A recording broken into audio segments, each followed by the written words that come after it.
Good evening. So we are starting a session on Tosi. This is called Teleophthalmic Society of India. This session, I'm expecting our chair, Dr. S. Natarajan, shortly will be joining. Somebody is moving. Dr. Arvind is engaged in another role, is the co-chairman for this session. Convener myself, Dr. B.N.R. Subudhi. Co-convener again, Dr. Ashok Nanda. Again, moderator, Dr. Manoj Mathur is busy with another session. You know, some sort of overlapping sessions, and some are running late also. Probably that is hampering our audience here. But however, people are joining. As the people join, we will continue. So I will be starting the session.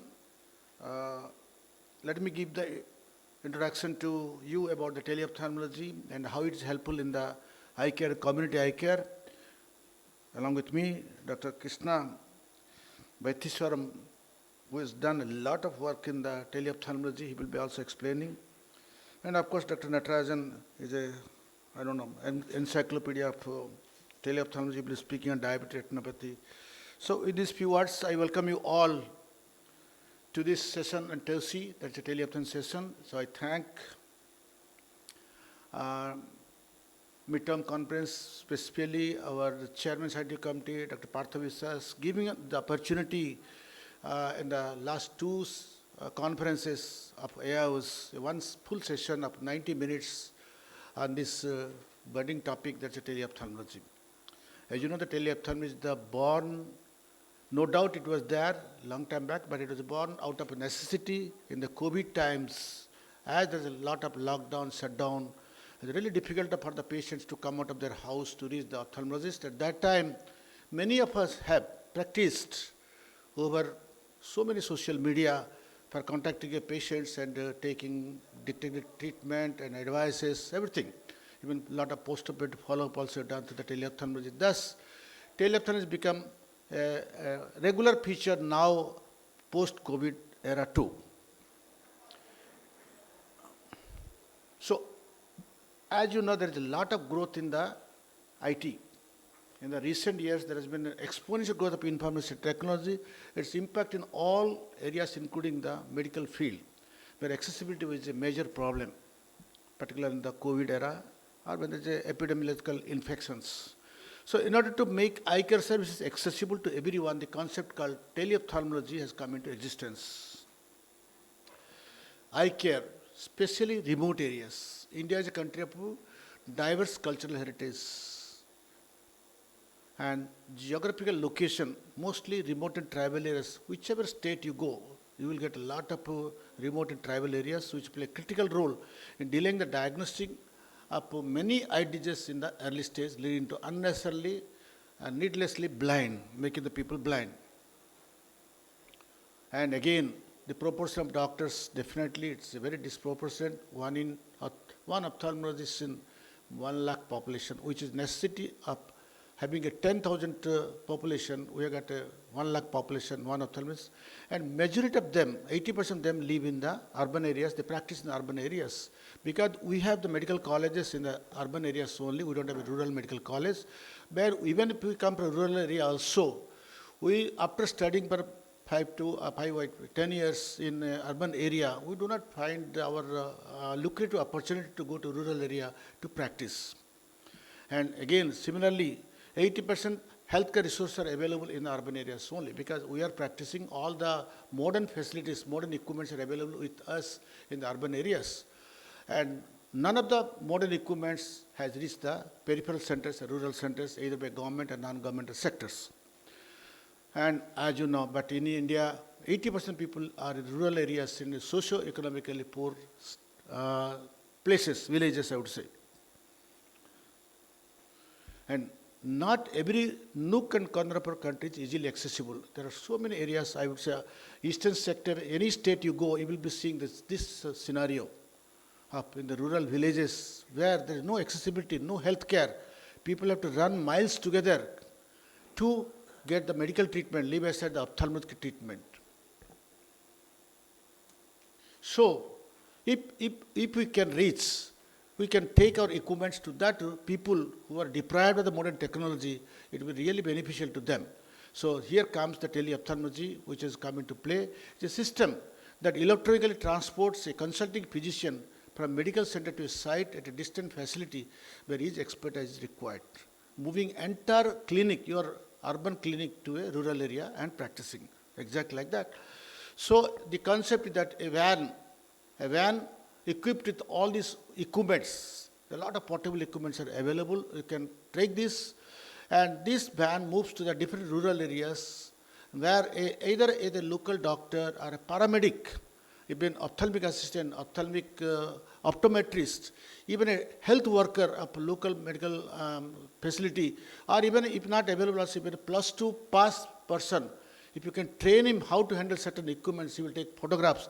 And these photographs by artificial intelligence can reach the urban areas where it can be interpreted by a ophthalmologist sitting at the district place or state place or even the central apex center. So this is the concept of teleophthalmology. Through satellite system, the images are transferred from one place to another place. So objectives of teleophthalmology is to make eye care services accessible, affordable by the reducing travel cost and time for the patients. As you know, if an ophthalmic patient of elderly person travels for a long distance, he has to be accompanied by 2 other persons to carry him. And there's loss of wages also. These people who are earning, they lose their wages because they have to carry the patient. It is not a single. Suppose a patient suffers from diabetes retinopathy, he has to make a frequent visits. And frequently it is not possible for his attendants to take him to the urban area for the treatment. And to enable the people in remote areas to have access to the specialized eye care facility, to act as an interface between doctors to share their experiences. The scope of teleophthalmology in India as a patient care, expert opinion, comprehensive eye exams in rural areas, and eye screening, particularly school children for the refractive errors. The diabetic retinopathy screening, and early stage, if you can detect the diabetic retinopathy, probably you can treat them early and prevent them from becoming blind. Glaucoma also. If you screen glaucoma patients early, again they become cured, or we can prevent them blindness in them. Teaching and training, even remote areas, rural areas, you can teach them by having a teleophthalmology education. Then awareness. Many awareness programs about the eye health can be done through the teleophthalmology. So prevention of blindness can only be ensured by regular eye screening of the entire population of the country for early detection of blindness like glaucoma, diabetic retinopathy, ARMD, also uncorrected refractive error of the children.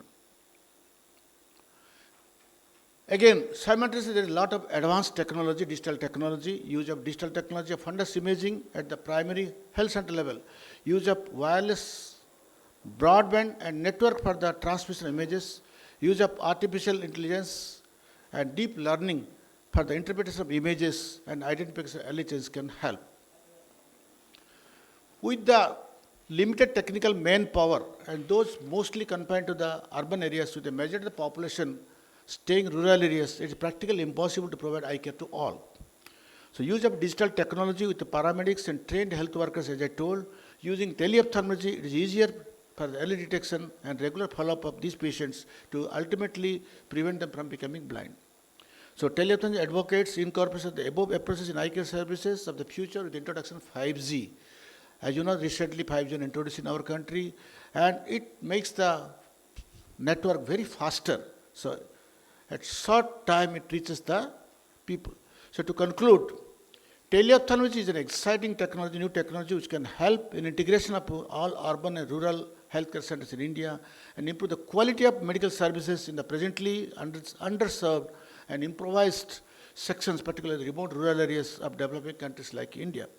So thus, because of all this, we have formed this Teleophthalmology Society of India with Dr. Natarajan as the chairman of this society, the president of the society. Our aim is to integrate all the people doing teleophthalmology in various parts of the country. Now, a lot of Shankar Netrala, L.V. Prasad, Arvind Eye Care System, all they are doing the teleophthalmology, but they are not individually. We want to integrate all this to make a power of teleophthalmology, and so that at least we can have some guidelines for other people too, those who are interested in doing the teleophthalmology. So, this is our website. So, anybody can join this Teleophthalmology Society of India. It's a membership is very bigger membership we have kept, and website is tosi.org.in. Please go to the website, you will find out this application form. You can write to me also about this form. I have sent you. Please be a member and strengthen our hand, coordinating, integrating all the teleophthalmology networks in our country. The science is developing. In next 5 years, we'll see that teleophthalmology becomes a major treatment facility for all, whether urban or rural. So this session is intended to sensitize the participants to utilize teleophthalmology services with artificial intelligence in the daily clinical practice with the use of affordable and cost-effective portable equipments and technology to reach the nook and corner of rural India and to support and assist the country's goal of National Digital Health Mission Campaign. So this is the session. I've got the speakers with me. Dr. Natarajan is there. He's the chairman of this session too. Next will be Dr. Prasanna Venkatesh and Dr. Krishna Vidyasal, Dr. Sabyasachi Patnaik. So already I've told I'm the chairman, Rubia Hospital, and I'm the secretary of the Tosi at the Television Society of India. And our president is Dr. Padma Shri Professor Natarajan. He's the past president of AIOCMTC1. He's one of the speakers of this. Everybody knows him. I don't have to introduce him to the people here, sitting here. And of course, Dr. Sandeep Rai, who is from Tripura. As you know, Tripura has really wonderful, done a lot of things in teleophthalmology work, but unable to come because of some commitments, local government. So he is not joining us. Dr. Prasanna is joining because he's all busy in the other session. He will be joining shortly. He is a consultant at Mahatma Eye Hospital Private Limited. He is MS from Mahatma Gandhi Medical College Research Institute. He has completed his 2 years glaucoma fellowship training from Satyan Eye Care Hospital. He is the research director in glaucoma head at the Mahatma Eye Hospital Limited, India. He has got a lot of publications and both in the articles and the journals and the books also. Dr. Sabyasachi Patnaik, another speaker, is joining shortly. Presently working as Additional Director of Health Services, Senior Consultant of the Rourkela, Odisha. He is trained at Arvind Eye Hospital, Madurai. He is the treasurer of our Tosi. Dr. Krishna Vaitiswaram is the consultant ophthalmologist at Mulchana Medicity Hospital, Lajpat Nagar, Delhi. He is from MS from Maulana Azam Medical College, the Best Resident Award at Guru Nanak Eye Center in 1995. He has received several awards, he has several publications, and he has worked extensively teleophthalmology, algorithms, designs and deployment. He has come for this session only, all the way from Delhi for this session. So, Dr. Gawar Ahmad, he is practicing in Kashmir. Again, due to some commitments, he could not join today. He was promised me to join this program. But however, we will miss him. So these few words, I thank you all. No doubt the audience is low, but still then we have a lot of hope that we will proceed further. So may I request our chairman, Dr. Natarajan, to come, not only give introductory speech, but also he has to talk, his talk. So thank you once again for the patient hearing of this teleophthalmology. May I request all of you to cast your valuable vote for me for the editor proceedings in the AIOCMTC election 2023. Thank you very much. Hi, sir. Please.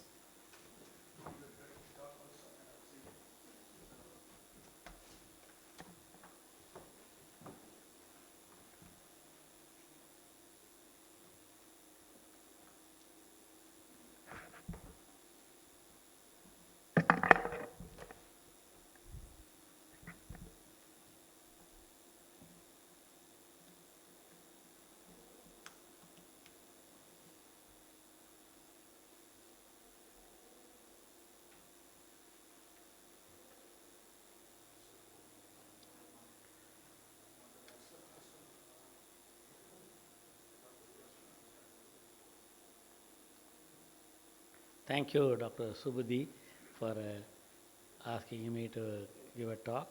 And here in the Teleophthalmic Society, we are happy to have Dr. Rajiv Raman from Shankarnetralaya and Dr. Kim as the president-elect and Dr. Rajiv Raman as the vice president. And now Dr. Kim is becoming the president of Telemedicine Society of India, for which it's a more than, I think, 25-30 years old society. You will be surprised to know the first president of Telemedicine Society of India was none other than our chief, Dr. Badrinath, way back. And I'm happy he started teleophthalmology in Shankarnetralaya. Even when there was no internet, they used ISRO and then Dr. Kim and Dr.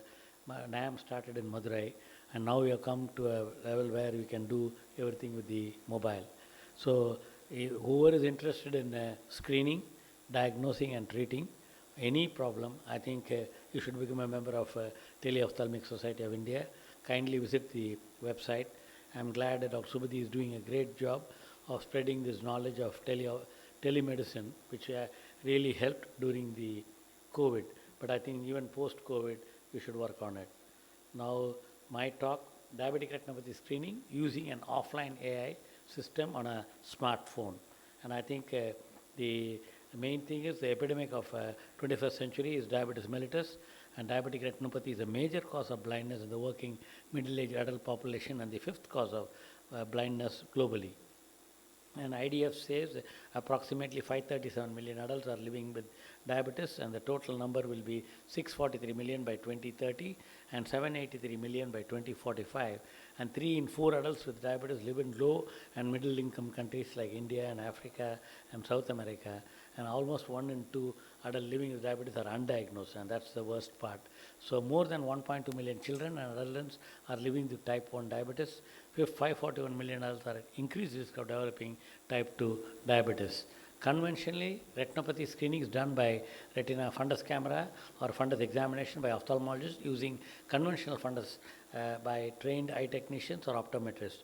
And the primary issue, as published in the Indian Journal of Ophthalmology in 2019, is we have only one ophthalmologist per 100,000 population, and we have 1.4 billion people. So the problem faced in our health system. Second, 70% of Indian population resides in rural area or urban slums, and low awareness or ignorance. And thirdly, follow-ups required for years together if you are a diabetic, because once you are diagnosed diabetes, it is up to the grave. And other technical difficulties, unreliable internet coverage, deficit in supply of electricity in many areas, shortage of trained medical staff for operating conventional fundus cameras, and portability of conventional fundus camera was the big hurdle a decade back. The solution, these issues can be solved using computer machine learning or AI for analysis of retinal images in people with diabetes, thus solving at least some part of the problem, again published by our RPA Center Group, Atul Kumar and et al. And AI, the way forward, and I love this definition. Intelligence is the capacity to analyze, think, make a decision and categorize, many times commonly lacking. And artificial intelligence involves formulating a specially made algorithm according to our needs to develop this capacity and include it in an electronic device like the smartphone. And the role of AI, integration of retinal photography and AI-based grading and diagnosis system for referable diabetic retinopathy, which can perform the following procedure fully automatically: identifying retina picture, classifying the image quality, classifying the existence and severity of disease, and all these are based on the deep learning technology. The way to go, so I saw this in the cancer. You cannot screen, diagnose and leave the patient high and dry. You will be punished, because there is an IPC to punish if you diagnose a cancer and don't refer, for not only refer, make sure the patient undergoes treatment. And I'm glad that law is there in India. But for diabetes, it is not there.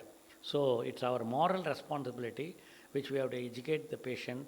You get screened, diagnosed and treat, because if you treat, you can prevent blindness. And unity is strength. We need more working hands, and we have to make use of minimally trained staff already available. So I found this idea, the people who are sitting here in the audiovisual, or the person who's keeping the coffee, he can be trained to use the smartphone, and the AI will do the bridge this gap. So we have a pre-camp awareness assembly of diabetics, which is a challenge even today, because people don't know whether they are diabetic or not, and people who are diabetic, who are a breadwinner, will not have time to come to the camp. And capturing of image and uploading, either diagnosed by an eye doctor or in a reading center with any graduate, or a AI or a offline AI software. So remedy, I don't have any financial interest. AIOCMTC1 Hospital and my foundation, which was earlier known as AIOCMTC1 Foundation for Twinkling Lives, as given by our former President of India, Dr. Kalam. Now I changed it to my parents' name as a Kamala Sundaram Foundation. We have published a first of its kind world project for the screening of diabetic retinopathy use of semi-skilled health worker. Take anybody like this who's serving a coffee or who's cleaning the toilet, teach him the skill of using the smartphone to diagnose diabetic retinopathy. An AI deployed on a smartphone, non-mydriatic retinal camera in municipal dispensaries in Mumbai. The computer is trained to accept retina pictures properly taken by the trained semi-skilled worker, compared to thousands of previously provided DR. So the software will tell whether the picture is 99% good or bad, and if it is good, you can put it in the AI software, and then you'll notify the staff that which patient needs to be referred. Is it not so simple? But it is so simple, but yet complicated in India, because we have got some doctors from Brazil, Zambia, who came because that's my dream. Whatever I do in India, I want Africa and South America to benefit. So this is a Remedio fundus camera. As I said, no financial interest. Can be mounted on a suitable bike for transporting for screening purpose. Can be mounted on any table, and you can charge the mobile phone and you can charge the infrared device, so that you don't have to need electricity. You don't need internet for doing this screening. And so way back in 2014, after the conference in Agra in All India, I gave this idea to K. Chandrasekhar, who was there in the picture. And again, as I said, no financial interest. This is from the company Forus, where he made a 3-netra fundus camera, where is a replica of the regular Zeiss camera. And we decided to carry this in the box and take it in a bumpy road, because if you take a Zeiss camera, the lens will get dismantled.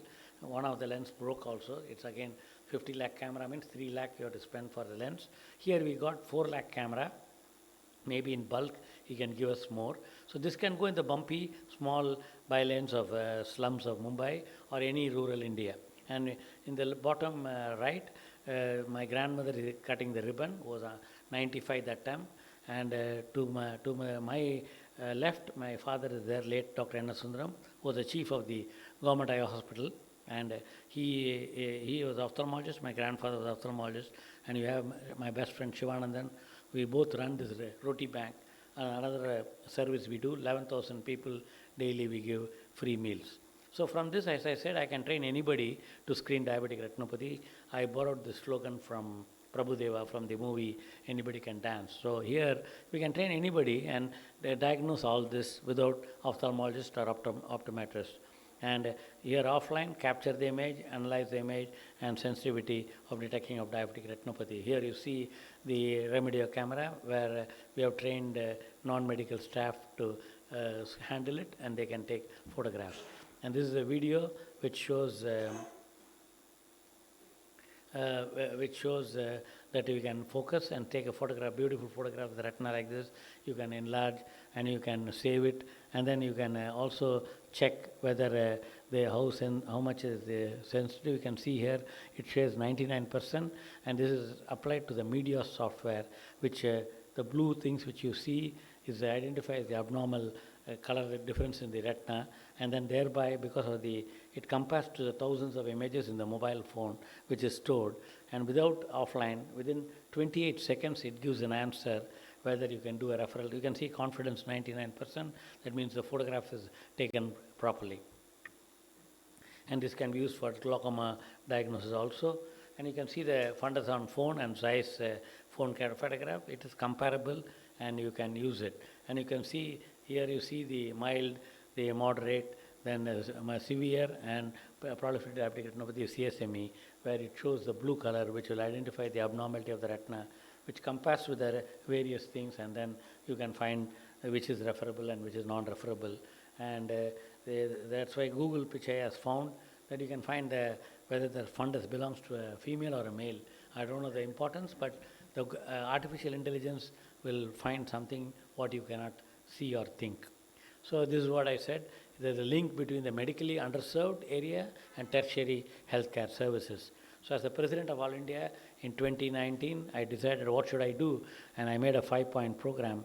And the 4th point was the stop blindness, where I introduced this term like our Prime Minister, Jot Se Jot Jalao, from that movie in 1962, where Lata Mangeshkar has sung this song. And where I use this acronym, screening through teleophthalmology for prevention of diabetic blindness. So we did on 26 January 2019 a mega diabetic retinopathy screening camp in Dharavi using 13 fundus on phone devices, and which was organized by the foundation, and thanks to Roti Bank for giving diabetic diet to all the patients and their relatives who came, about 2,000 people in the Dharavi. And you can see the various the regular cameras recording the event, which was sent to the Guinness record, where we diagnosed 649 diabetic patients and 53 were diagnosed of diabetic retinopathy, and 13 cameras were used at a time, and all of them are treated free. This was the certificate from the Guinness, most diabetic eye screening in 8 hours. And the idea is to, I want more people to beat this.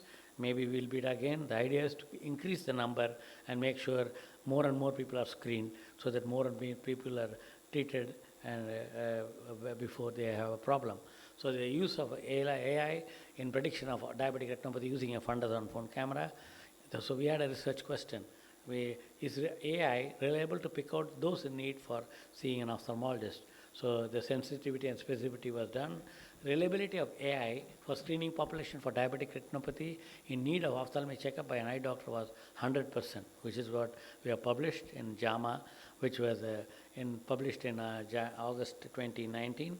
And we had a beautiful commentary by Alvin Liu, who's a retina person in Johns Hopkins, saying that this is the future of ophthalmology is here. And in academy in the next year, in 2020, he gave an instruction course or an advanced program where the future is already here, and he quoted our work. And this is there, and this was in a top 5 in the whole year of 2019. And it's not for boasting, and I'm proud that India has contributed for the screening and treatment. And so that was about 253 patients. Later we collected 1,500 more patients and published this in the Indian Journal of Ophthalmology, use of offline AI in a smartphone-based fundus camera for community screening of diabetic retinopathy. So this was the conclusion. The study was a community-based study for screening of referable diabetic retinopathy. The images were captured on a smartphone, and despite including poor quality images, the sensitivity and specificity of detecting referable diabetic retinopathy by AA was 100% and 89.5% specificity. Being an offline AA algorithm, the real-time analysis of images brings another novel edge to the study, which is still one of the best quoted study all over the world, because everybody is working on internet, the Google and the Microsoft. I'm glad we are ahead of them. And we also work with the diabetologists to publish the comorbidities with diabetic retinopathy. And so advantages of using AI, whether offline or online: early referral of referable diabetic retinopathy, greater awareness about diabetes, its effects and importance of regular follow-up, greater chair time to referable diabetic retinopathy, timely medical surgical intervention to prevent complete loss of vision, more job opportunities, more working hands, and skill development of less educated. So with this in mind, I have made a Section 8 company called the Sundaram Natarajan Blind Free India Foundation, which is in my father's name, and my father's name is Dr. Sundaram, and my grandfather's name is Dr. Nataraja Pillai. So I have combined all that. It's a company limited by shares, not for profit, under Section 8 of the Companies Act 2013, and we have registered and have the office in Madras. I hope to collect crores of rupees and give it to various societies to do this all over India, right from Kashmir to Kanyakumari and Arunachal Pradesh to Kutch. So thank you very much, Dr. Subudhi. And if any questions or comments, I'll be happy to.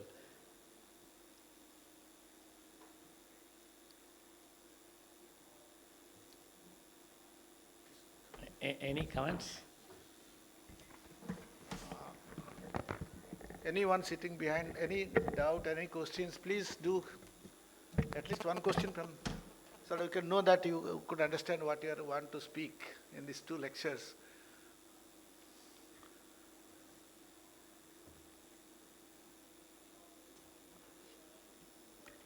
Your comments, Dr. Mathur? Okay. But anyhow, I told you. Okay, you can comment and then call the next speaker. Thank you, Dr. Narada. Please be seated Yeah. with me here.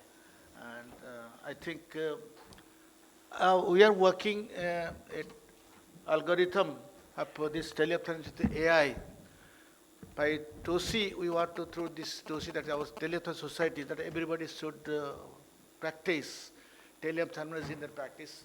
You know, everybody is doing practice in the clinically in the, please, Krishna, Dr. Krishna, please do comment. Now, the next talk is yours. So as you get ready your talk, I'm just telling few words. So if everybody in our society, those who are practicing in urban areas, find some time, at least once in a month or once in a week, whatever to suitable to them, they go to rural areas or set your teleophthalmology van. Nowadays teleophthalmology vans are available in our country, well equipped with equipments. You can, I don't think you can buy, it's really good. You can do some teleophthalmology practice in our practice. Not only you will be benefited by your practice, but also you will be doing a lot of service to the humanity. Lot of rural people, they need your service, those who are practicing in the urban areas. So now it is over to Dr. Krishna Vaidisharam. So I think he will be speaking on community participation in the teleophthalmology, what I was telling now. Please. Yes, It's your turn. thank you so much. It gives me great pleasure to talk about something I'm so passionate about, and we've been working for almost 3 decades. I'll begin with a story, again from Chennai, December 26th, 2000, and it was 2004. So this is the kind of devastation that happened in tsunami. And some of these pictures are so iconic and so blood-curdling that you don't know the extent of damage that could have possibly happened. And at that point of time, I was at St. Stephen's Hospital, and we got a call from a group of people there who had just a medicine box, and there was a nurse there, and they wanted to help. That's all.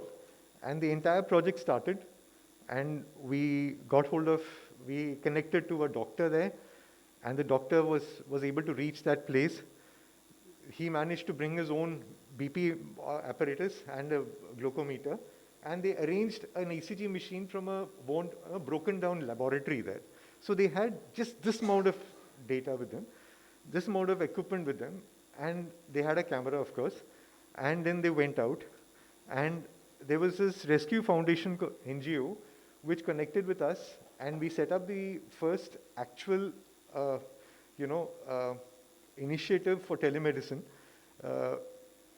And I was part of that, where we had a whole control room in St. Stephen's Hospital, the big auditorium there. I mean, if you compared to the smartphones you have now, that we can imagine it was almost 3 times this size of the room, and the kind of equipment that we had there was mind-blowing. The entire conference hall was locked up, and we had generators going on 24/7 kind of thing, connectivity. We had ISRO had come in to a small extent, but actually what worked, because there was no connectivity there, what worked was a 144 kbps connection, which they managed to get on a dial-up network on a mobile phone.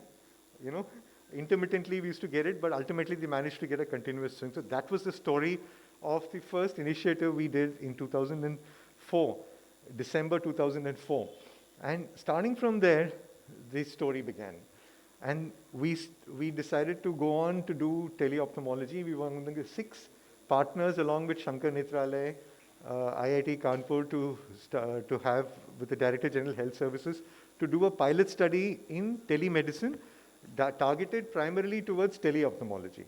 So now the program highlights was basically to create a network of care, to create a database of visual function and eye-related disorders in the given area, and identify those areas that can use the network for care, and to enable a directed, cost-effective measure to alleviate causes of low vision, to establish simultaneously the telemedicine model, to establish a minimum acceptable standard of care for telemedicine. Here we're not talking even of teleophthalmology, basically talking of telemedicine, and to develop continual methods of internal validation and documentation, so as to be able to keep it, basically all teleophthalmology initiatives were like North Indian weddings. At that point of time, the 1 year that we had an experience of was like North Indian weddings. You would have a big thing going on, and at the end of it, everything would just go. So there would be nothing left for the community to look back into. And what we needed was a 24 into 7 into 365 kind of a care, which would give a holistic empowerment as well as care for the community and initiate a unit development rather than just give telemedicine. So the model that we were working with, see, as against, there were 2-3 models that people were working with. They were working with the bus model. We worked with the this model that we were working with was basically, we have a village slum which caters for a population of 3,000 to 5,000, where we have a vision supervisor. So this was basically a vision supervisor. We called him the Netra Rakshak. This is subsequent to a Netra Rakshak program. We had a Netra Rakshak program with the WHO, where we trained supervisors in the periphery, and they would be marked people in this community, and they would, anybody with any kind of vision problem would be referred to this person, and this person would follow up any intervention that is being done, and also follow up CBR, that is community-based rehabilitation, for patients who did not have avoidable blindness. I mean, who probably required mobility training or some other kind of occupational therapy. This person would be responsible for that. Then there was an MLOP, or a middle level ophthalmic personnel, or ophthalmic technician, a vision practitioner, one of those vision technician, and they would look after a population of about 20 to 50,000 in a vision center. And you had a mobile van which would connect these two as well as the base hospital, so as to be able to communicate with everything. And the base hospital, of course, was taking care of the apex place, and we would have intermittent surveys and internal validation camps to be able to see that the thing was working. So this was the responsibility of the Netra Rakshak. So just screen and register a patient. Any patient with any kind of visual complaints, any kind of structural complaints, any kind of sensory problems, they would be referred, and they would be referred to either the MLOP in the vision center or to the mobile van, depending on the schedule that was there. And of course, as I said, they ensuring compliance for intervention, contact for emergency situations, and community-based rehabilitation. That was a very important arm, which was primarily missing in most of these areas in the periphery. And be responsible for maintenance of the village data. So at any given point of time, we would be able to pick up the data and say, so many people requiring care. So example of the person on the left is a vision Rakshak and Netra Rakshak, and we have an MLOP who's come on a visit to this place. Basically just take very gross pictures. You have a cataract on the right, you have 2 patients with cataract. It's all sent by the Netra Rakshaks. And you have clefting syndrome. As much, they have this girl with the clefting syndrome who was referred to the base hospital because of this. And this was with the traumatic coloboma of the lid. So now, in the vision center, basically was slightly upgraded, like most vision centers are, but they would have equipment that would be able to screen and provide us images in a far more greater detail. So maybe even look at the fundus and send to us. And so the MLOP here was responsible for compilation and data management right across all the villages that was under him. So, a little more detailed things like, this GFS with cataract, patients with a contracted socket, a person with, these kind of problems, as well as. So now here we basically anything more, and to ensure that the continuity of care was available, we had a mobile van which was manned by a middle-level ophthalmic personnel and a driver. It had a slit lamp, a camera with zoom. It had a fundus camera, and at that, this project that was done is basically dating back to 2006. So we did not have Remedio with the fundus on phone at that point of time. So we had to innovate as we went along. Most of the software that was used was homegrown, something which everybody could use. So we made software for them which was difficult for them to comprehend. So we brought it down to an Excel spreadsheet where they would just get it. And double encryption was done at the base hospital so that both at the periphery and at the center, there would be no, there's some kind of a, data privacy that was ensured. So now this is a picture from 2006, a mobile van there with a slit lamp attached and a fundus camera which was, made using a camcorder and a high lens which is attached in the front. So the networks we were working in, there were many networks, but the network we used for the study purposes was in Bagpat with basically 3 vision centers and a multiple of sub-centers and about 27 Netra Rakshaks in function. So basically, this is cost effective. Our idea of this was to ensure a continuation of care, and we, in that current year, we screened about 54,000 people, patients, and cost per screening was 18.66 rupees, just 18.66 rupees with community participation. The community contribution amount was about 2.56 and the program contribution was 16.10. So this was per screening that was done. So it was a very low cost community participation. As you go along, we improved and we realized that the recurring costs were as low as 40 paisa, so it's still going on. So now additional activities that we could do through this net was a process of empowerment, which included women empowerment. We had very interesting stories. I mean, we had a village where the women knew nothing. So they said, why don't you make masalas?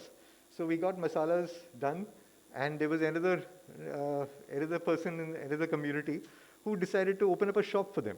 So we had a masala making entrepreneur in one side and a person who sold the masalas in the other village. There was a concept of dividing, all through the net, soya making, the technology was given, toy making, child-to-child programs, study groups, so much so that when the network was free, they were using it to support their children for homework. They needed a maths teacher who was available somewhere else. He had actually gave tuitions across the net. So it was amazing. And, de-addiction, there were child-to-child support groups who actually worked with de-addiction because there was a lot of, in the community, there was a lot of drugs which had become a problem among teenagers. So there was a lot of the support group which was playing a part through the thing. And special interest groups. They had actually got together and made a football team in Bagpat just because they had the thing. Then Kisan clubs, microfinance, and peer group support. So whenever they needed loans, they would not take loans from banks. They would just support each other and do it.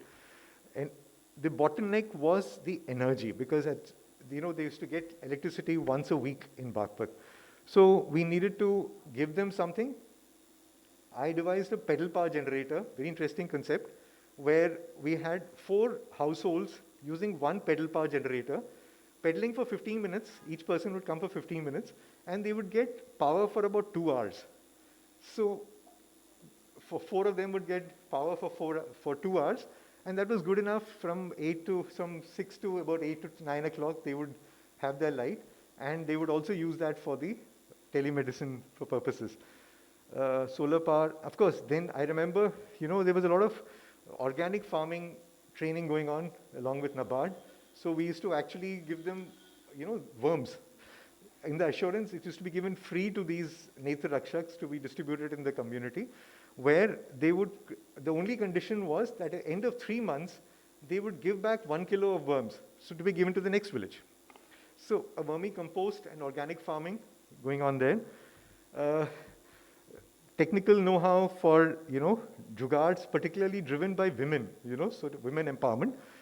E-chopals, human resource sharing, to be jobs, other things, that kind of things actually started out through this network that we had for the community, by the community. So it was some photographs. This is the vermicompost thing.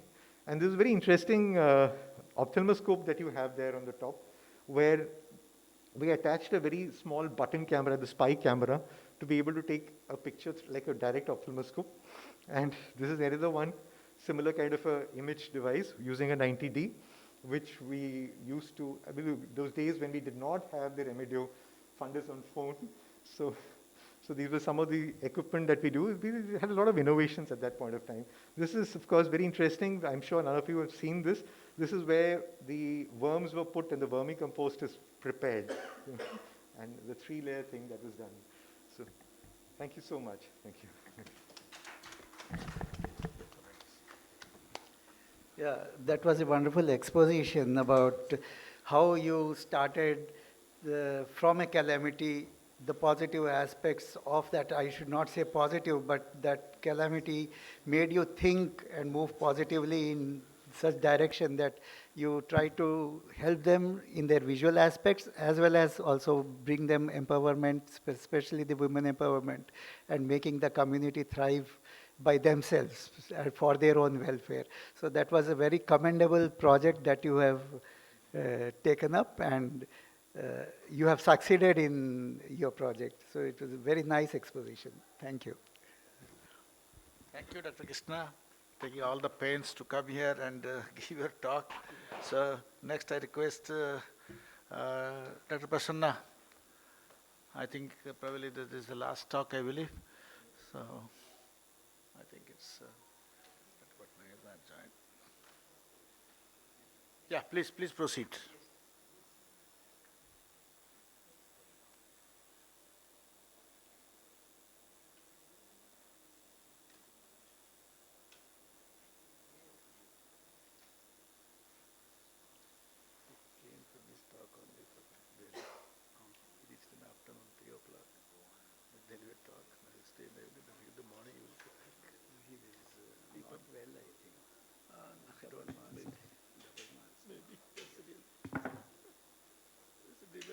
Intelligence. So it started for me 3 years back with the local access network. It's called LAN, and it is also having a wireless connection too.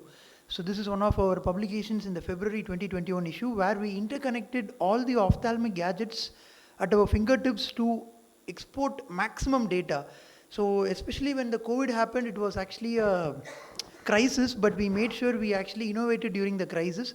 So this was a cubicle that we innovated and kept all the machines inside the cubicle to create a physical barrier between the patient and the doctor, especially when the doctors and the paramedicals were afraid to start after the first wave of lockdown in 2020. So I call it the marble infinity stones, where when every stone is interconnected and the gauntlet yields a tremendous power to the one who wears it.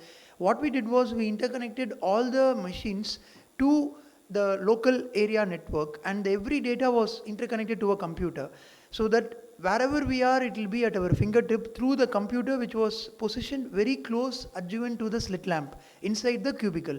And this wireless is also possible, or with wire also you can go ahead with it, depending on what is your comfort of local access network. And we did a simple screen mirroring, so that any mission that we want to, we don't need to go to that mission and use it. It comes to us. We can choose any frame of choice.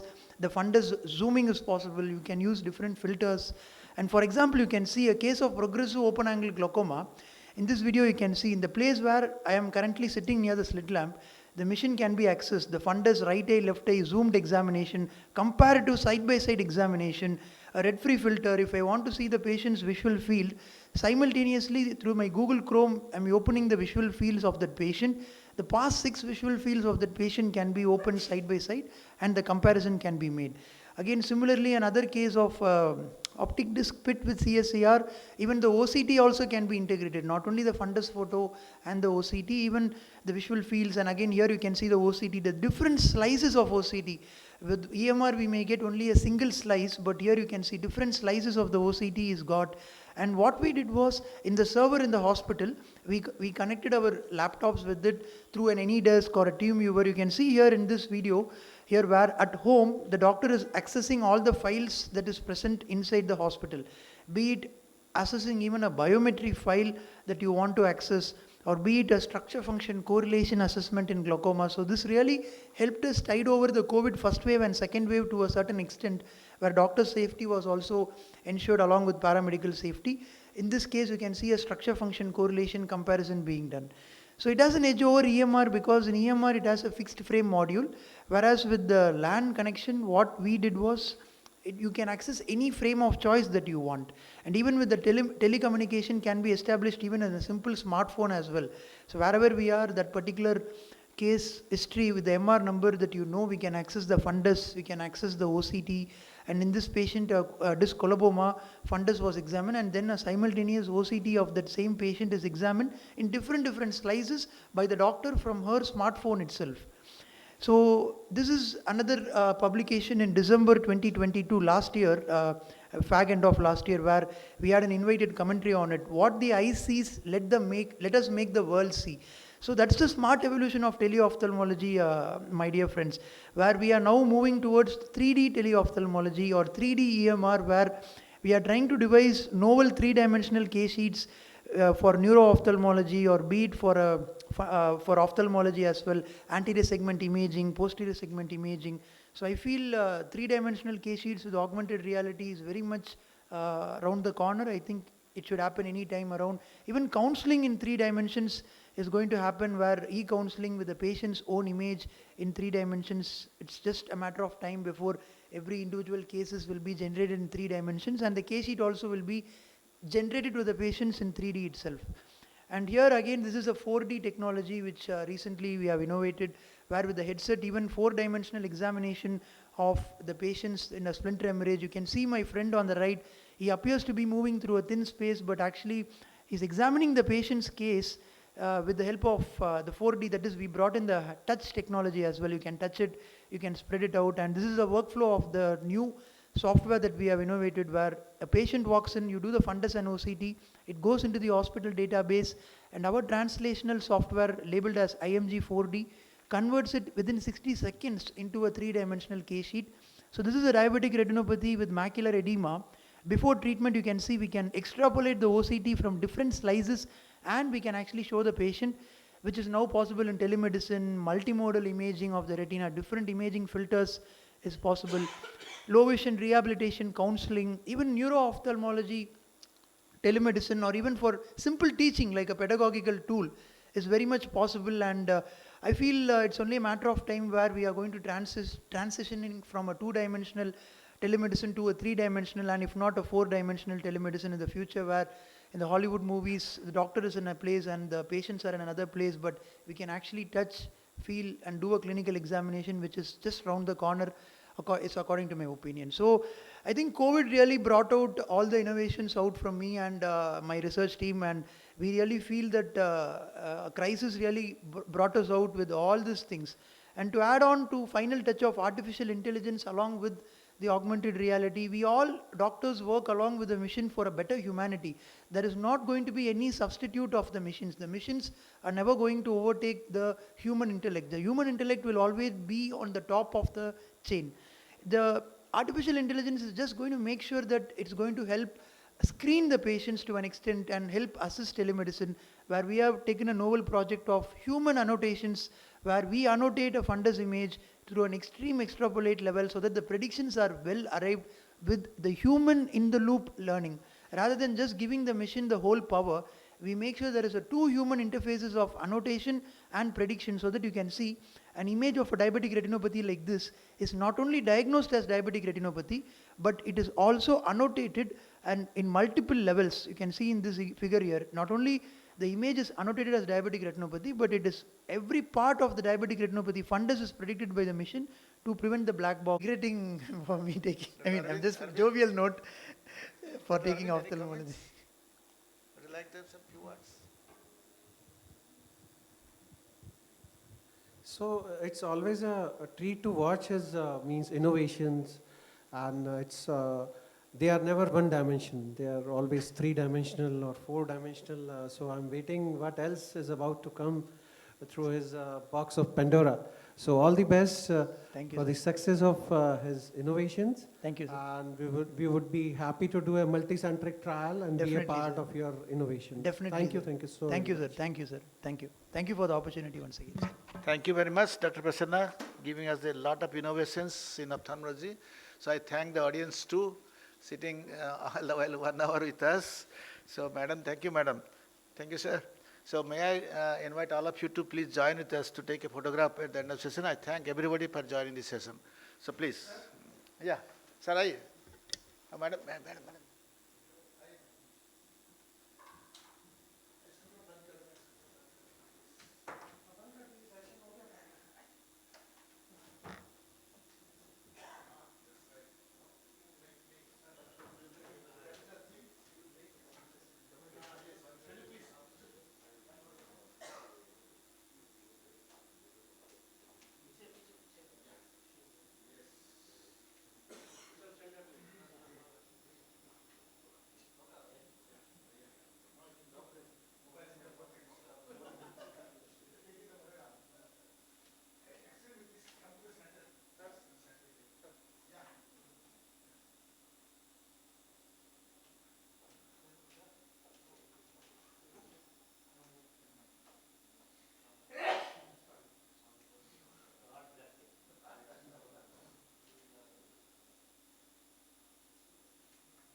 Ashok Hall? No, not Ashok. Right? Indra.